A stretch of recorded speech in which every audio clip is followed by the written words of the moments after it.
Being a 46-year-old single mom is quite the experience. There are a lot of available men and not so available men who tend to show interest in 46-year-old me. I do feel flattered by most of these harmless invitations, but sometimes not so much. Just the other day, I had a request from a married man who said, well, he's probably going through his first divorce. We'll just say that. His question to me was, how do I get someone like you? Which was really awkward. You know, it made me think though, and this is why I wanted to speak today. It made me think about the true answer to that question. How do we find that one person with whom we are compatible and happy lifelong? And is that even possible? I've been wondering the same thing after going through a painful divorce, raising 3 kids while losing half of my time with them, working full time, and being single for the last 8 years. I've spent a lot of that time trying to figure out who I am again, what I want in life, and what I'm looking for in a partner.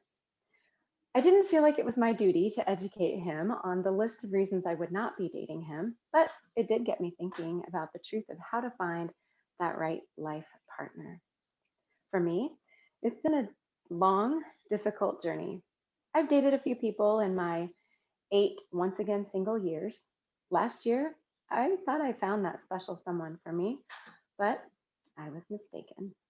And while it was a heartbreaking relationship, it gave me the most awesome gift of understanding myself better than I have ever known myself before. I won't go into a lot of those details, but I do want to share a few of the most important things I've learned in that time. I learned that my feelings are important. I learned how I need to be loved. I learned that being authentic is more important than changing myself to fit into a mold or a set of expectations that had nothing to do with me. I learned how I want to be treated, and I recognized that I wasn't being treated that way.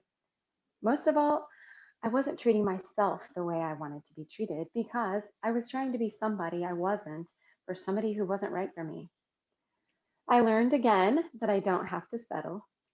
And if I don't want to settle for being in a relationship that's not right for me, I really need to know myself.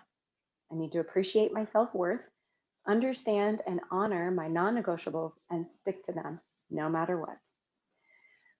My advice to my friends who wanted to find a partner with common interests has always been do the things that you love and then meet that person on the journey. I finally took my own advice.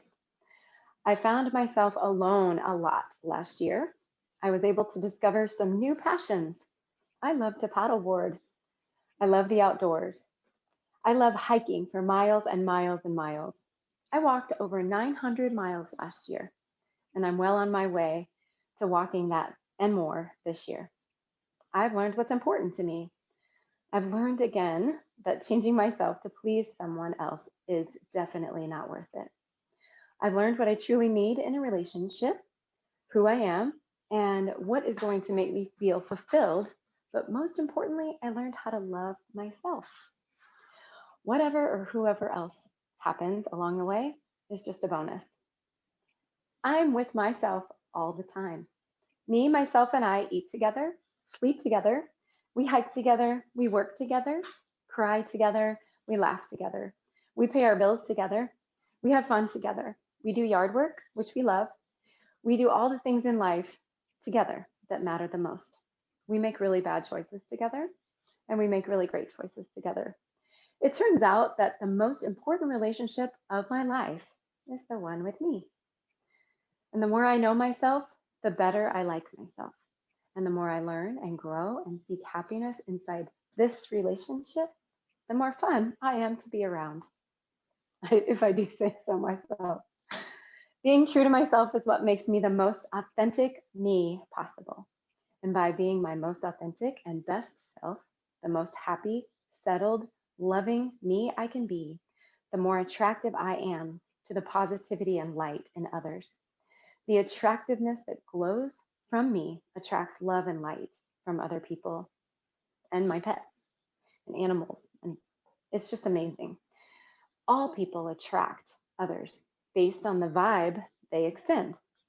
We are energy and vibration. And I have focused on being my best self. And the people in and around my life now have been so much more fun, so loving, helpful, great listeners, smart individuals, active people who care about others, and learning self development and growth. It's true that birds of a feather flock together. I believe we attract what we are.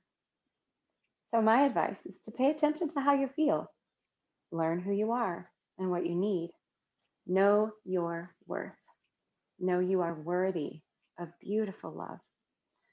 Learn the difference between authentic, unconditional love and self serving actions under the disguise of love. I learned that the pain I felt in my last relationship made me truly appreciate how I wanted to be treated and how I wanted to treat the people I love. So, my answer to how to get that special someone is to be that special someone for yourself, and the rest will fall into place. Be a person who loves and lights up others, helping them feel happy and loved and safe. Be your best self. Do your best. Love yourself more. Know that you are lovable. And amazing love and light will come into your life in all shapes and forms. Focus on enjoying life and becoming your best you. Love yourself more. Seek to learn what you love and do that. Seek the greatest love inside yourself and notice what happens. Like me, you will appreciate the many forms of love and joy you attract from friends, family, co-workers, your pets, your own self-fulfillment, and you will receive support in unbelievable ways. As I have practiced these things, I've come to know and appreciate the most gentle, sweet, generous relationships I've been a part of in a very long time, not only with other people, but with myself. Thank you.